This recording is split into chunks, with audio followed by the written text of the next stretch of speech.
What's up guys, welcome back to the reaction video. आज की video में हम देखेंगे मस्त मजेदार मीम, जिसमें खान सर की भी वीडियो होगी और भी बहुत सारे पॉलिटिशियंस होंगे, सुधांशु त्रिवेदी सर भी होंगे। तो करते साथ में एंजॉय। आरजे हिंदी चैनल से ओरिजिनल वीडियो का लिंक है डिस्क्रिप्शन में, और फेवरेट मूवमेंट या क्लिप जरूर कमेंट करके बताना। बाकी जय हिंद जरूर लिख देना। 1 2 3 गो। प्रवक्ता को मैं ध्यान से सुन रहा था, इन्होंने बोला कि आप इतिहास को याद मत कीजिए, 2022-23 को याद कीजिए। तो आपका इतिहास इतना अंधकारमय है कि आप कैसे याद कीजिएगा। पोक आपका दिन है, धारा 370 आपका दिन है। बाप रे, ये तो धोती खोल रहा है। इमरजेंसी आपका दिन है, बखोर घोटाला, कोयला आवंटन घोटाला, 2G घोटाला, सब आपका दिन है। प्रजातंत्र का अर्थ नहीं जो मनाए कर ले, हम प्रजातंत्र का अर्थ नहीं अपना घर कर ले। मुंह तो बंद करो अंकल। तो एक बार फिर से स्वागत है आप सबका हमारे चैनल पर। तो आज के इस वीडियो में भी बहुत सारी फनी नेशनलिस्ट मीम्स हैं, जिसे देखकर आपको जरूर अच्छा लगेगा, क्योंकि इसमें रिजवान अहमद, ऑडियंस, सुबोही खान, शोएब जमाई जैसे इंटरेस्टिंग कैरेक्टर्स हैं, जिसे देखकर आप बिल्कुल भी बोर नहीं होंगे, क्योंकि इन सभी ने मिलकर जो लोग देश के साथ गद्दारी करते हैं, देश में रहकर शोएब जमाई जैसे लोगों को अच्छे से धोया है। और इसमें खान सर एक क्लिप को मिस मत कीजिएगा, इन सभी को देखकर आप बिल्कुल भी बोर नहीं होंगे, इसलिए अंत तक जरूर देखिएगा। तो चलिए सीधे शुरू करते हैं अपनी पहली क्लिप से। ताली मारता हूँ तुम्हारे लिए, पूरा देश तुम्हारे लिए ताली बजा रहा है ताकि इन बेटियों के ऊपर गुंडे भेज दिए जाए। अरे शर्म करो, थोड़ा शर्म कर लो। अरे शर्म कर लो। जितेंद्र नारायण त्यागी बनने के कगार पर हो तुम। अरे शर्म कर लो। लानतें बेशुमार है तुम्हारे पर। चेहरे पर ना रौनक है, न चेहरे पर ना सुन्नत है, न चेहरे पर बेशुमार लानतें हैं। ऐसे लानती लोगों को मजा आ गया। बेटियां, अरे बेटियां उन गुंडों के हवाले कर दे। क्या है? गुंडे भगवा भारी पहन कर। क्या था नहीं पता होगा। बिहार की सेना है, नाम है बिहार मिलिट्री पुलिस। मिलिट्री नहीं है वो, नाम है वो। सब तो नाम रख देने से कौन सी होता है। गांव में तो नाम होता है वकील, अनपढ़ रहता है वो। कौन सर है? बहुत पुरानी क्लिप है। देखते हैं, अंधा रहेगा, नाम रहेगा नयन सुख। अरे कौन सी नयन सुख पता है? नहीं समझे। गधा, बकरी, लोमड़ी, सुअर, कुत्ते जब एक घाट पे पानी पी रहे हो ना, तो समझो दूसरे घाट पे शेर खड़ा है। ये तो मानूंगा। फ्रांस में स्थितियां बेहद खराब हैं। शहर में हिंसा का दौर जारी है और इस बीच यूरोप के जाने माने डॉक्टर और प्रोफेसर एन जॉन कैम ने एक ट्वीट किया है। ट्वीट में भारत से कुछ मांग की गई है। मांग ये है कि भारत उत्तर प्रदेश के मुख्यमंत्री योगी आदित्यनाथ को फ्रांस भेजे। फ्रांस में दंगों की स्थिति से निपटने के लिए सीएम योगी को भेजने की बात कही गई है। और अगर अगला पक्ष शांति से नहीं रहेगा तो क्या करेंगे? अगर शांति से नहीं रहेगा तो उसको शांति से रहना सिखाएंगे। जो जिस भाषा को समझेगा उस भाषा से समझेगा। सीधी बात, नो बकवास, क्लियर है। क्या है? क्लियर है। अब देखिए ऑडियंस ने सुप्रिया श्रीनेत को कैसे धोया है, जब वो राहुल गांधी को बचाने के चक्कर में मोदी जी के बारे में कुछ भी बोल रही थी। तो मेरा सवाल मैम से है कि राहुल गांधी प्यार बांट रहे हैं, मगर अपने साथ कन्हैया कुमार जैसे लोगों को रखते हैं जो कहते हैं भारत तेरे टुकड़े होंगे इंशाल्लाह। और दूसरा मेरा ये है कि राहुल गांधी प्यार बांट रहे हैं, तो मनमोहन सिंह ने कश्मीर हिंदुओं के नरसंहार के आतंकवादी यासीन मलिक को अपने ऑफिस में मनमोहन सिंह ने सम्मानित करा था, काय का प्यार बांट रहे हैं। और तीसरी बात मेरी अंतिम बात, कि जब इस देश के प्रधानमंत्री एक अर्थशास्त्री मनमोहन सिंह थे तो पाकिस्तान कश्मीर मांगता था। आज चाय वाला प्रधानमंत्री है, पाकिस्तान आटे की भीख मांग रहा है। भाई साहब क्या बात है, लड़के मौज कर दी। कोई बात कही जाती है उसको आप ब्रेन वॉश नहीं कह सकते, उसको आप इल्म कहते हैं। अच्छा, उसको आप तालीम कहते हैं। ठीक है। और तालीम हासिल करना, बार बार आप कह रहे हैं कि हुरों की बातें, कहां इस्लाम में हुरों की बातें? पहले तालीम की बात की गई इस्लाम में, आप उसको देखिए। और दुनिया में जो साइंस आज है वो इस्लाम की वजह से। आप पढ़ के देखिए। आप पहली यूनिवर्सिटी आप जाके देखिए, पहली यूनिवर्सिटी उज्बेकिस्तान में, मैं वहां पे गया हूँ, कुछ यहाँ नहीं था हिंदुस्तान में। पहली यूनिवर्सिटी जो है उज्बेकिस्तान में कायम है, आज भी जा करके आप टूर कर लीजिए। रुको जरा, सबर करो। ओपेनहाइमर का नाम सुना है? एटम बॉम्ब का आविष्कार किया था। फॉर्मल स्टेटमेंट दी थी कि भगवत गीता पढ़ के मैं मोटिवेट हुआ था और तब एटम बॉम्ब का आविष्कार किया था। क्या बोलते हैं? ये बड़ी अच्छी बात कही आपने। स्वामी जी बहुत तेज गुस्साए, कपने लग गए, लेकिन जालौन की बेटी पे नहीं कपे, हथरस की बेटी पे नहीं कपे, माँ बेटी जिंदा जल गई कानपुर में नहीं कपे। चलो भाई देखो अपने क्या करना है। कभी उनके नेता ने कहा था कि लड़कों से गलती हो जाती है तो हाथ कांपते थे कि नहीं? जिस समय अतीक अहमद को टिकट दे रहे थे तो हाथ कांपने चाहिए थे। अच्छा। मुख्तार अंसारी को सांसद बना रहे थे तो हाथ कांपने चाहिए थे। परंतु इतना ही नहीं, जब उन्होंने ये बोला था कि मैं इससे ज्यादा क्या कर सकता था, कि मैंने 16 हिंदू मरवा दिए थे और 40 मर जाते तो गम नहीं था, तो हाथ कांपा था कि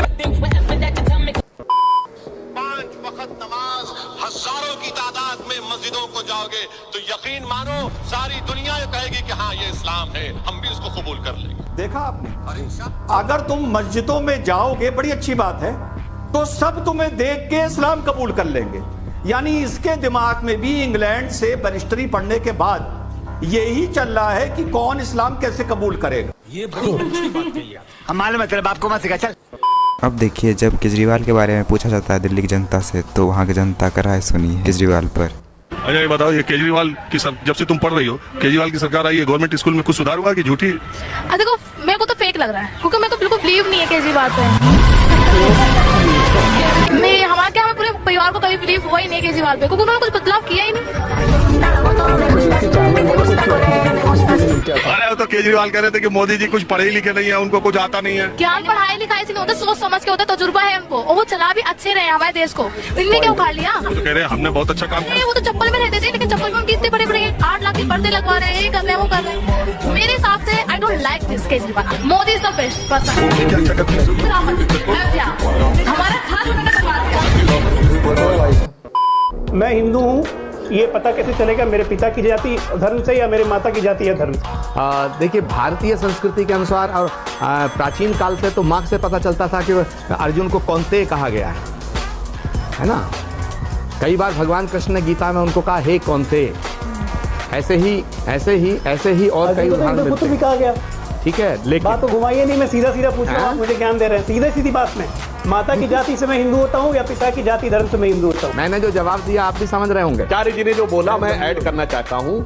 कौंतेय कहा गया और कर्ण को राधेय कहा गया, भगवान कृष्ण को देवकी नंदन यशोदा नंदन कहा गया, भगवान राम को कौशल्या नंदन कहा गया, लक्ष्मण को सुमित्रा नंदन कहा गया। और आचार्य जी अगर उस पर अन्यथा न ले, राहुल गांधी जी को एंटोनियो नंदन कह दिया जाए तो कैसा लगेगा, या एंटोनियो कह दिया जाए?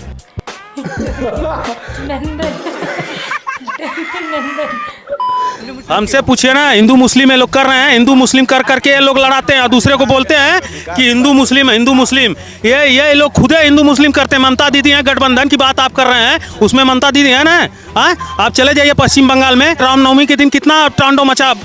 आज किसी के माइक लाल के दम है तो आए आजमगढ़ में नहीं, उत्तर प्रदेश की बात कर रहा हूँ, पूरे उत्तर प्रदेश में थोड़ा भी दंगा करके दिखा दे।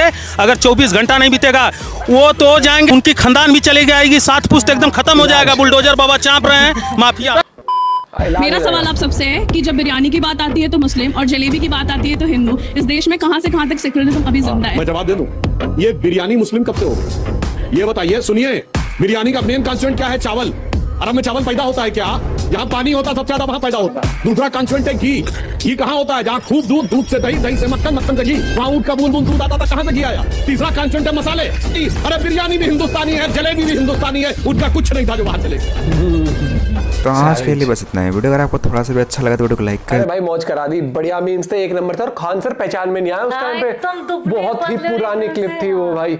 और एक चीज मैं ये कहना चाहता हूँ कि ये भारत जो है ना, यहाँ से संस्कृति भी निकलती है, यहाँ से लोगों में वो कॉन्फिडेंस भी निकलता है, यहाँ से साइंटिस्ट भी निकलते हैं, यहाँ से आत्मविश्वास भी निकलता है, यहाँ से वैसे लोग भी निकलते हैं जो मतलब एक विजन लेके चलते हैं। लेकिन यहाँ पर वैसे लोग भी पाए जाते हैं जो देश को ही खोखला कर देते हैं। तो ये चीज है। लेकिन मुझे लगता है कि आज भी ना, आज का जो युवा है वो बहुत जल्दी क्या कहता है, परख लेता है कि चीजें कहाँ गड़बड़ है, किस पे विश्वास दिखाना है, किस पे नहीं। और मुझे लगता है कि भैया आप जब भी ना वोटिंग आपकी राइट्स है, तो आप वोट जब डालते हो तो सोच समझ के हमेशा डालो। मैं कभी किसी को इन्फ्लुएंस नहीं करता, मैं कहता हूं कि आप हमेशा वोट उसको दो जिसमें आपको या तो उस पार्टी में विश्वास दिखता हो या आपको लगता हो कि उनमें लीडरशिप क्वालिटी सबसे पहले। आप एक लीडर चुनते हो, उसमें लीडरशिप क्वालिटीज होनी चाहिए, तभी पार्टी में भी लीडरशिप क्वालिटीज हो उनके लोगों में, और जो लीडर हो वो भी। लेकिन लोगों को क्या है कि महंगाई बढ़ गई, टमाटर महंगा हो गया, इनके ऊपर आप लड़ते हो। यार महंगाई बढ़ गई, आपके हाथ में नहीं है। तेल का रेट ऊपर चला गया, वो बाहर रशिया से तेल जो आता है वहां रेट बढ़ता है, तो वैसे ही होता है। वही है ना, आईफोन में तो कोई नहीं कहता कि आईफोन 1.5 लाख का बिक रहा है, हम नहीं लेंगे। साला तब भी क्रेडिट कार्ड लेके उसी टाइम पे स्वाइप करा के, चाहे 36 महीने किस्त बनानी पड़े तब ले लेते हैं। हमने भी लिया है, 24 महीने किस्त बना के बैठी है औरत। 24 की है? हाँ 24 महीने किस्त है तेरी, 24 की और तेरे को नहीं पता। और मेरा फोन है दूसरा सैमसंग का, उसकी भी 24 महीने किस्त है। तब हमारे लिए महंगाई नहीं आती। आदमी 1000-2000 रुपए पार्टी में उड़ाता है, लेकिन जहां सिर्फ 100 रुपए के टमाटर की बात आती है वो उसको महंगाई दिख जाती है। ये चीज तो ये थोड़ा समझना चाहिए कि महंगाई किस वजह से अफेक्ट होती है। कहां से इफेक्ट हो रही है? आईफोन भी महंगे होते हैं। आईफोन भाई शुरू में 40, 50 या 60 हजार के आते थे, आज 1.5 लाख रुपए का, 1,30,000 के आने लग गए।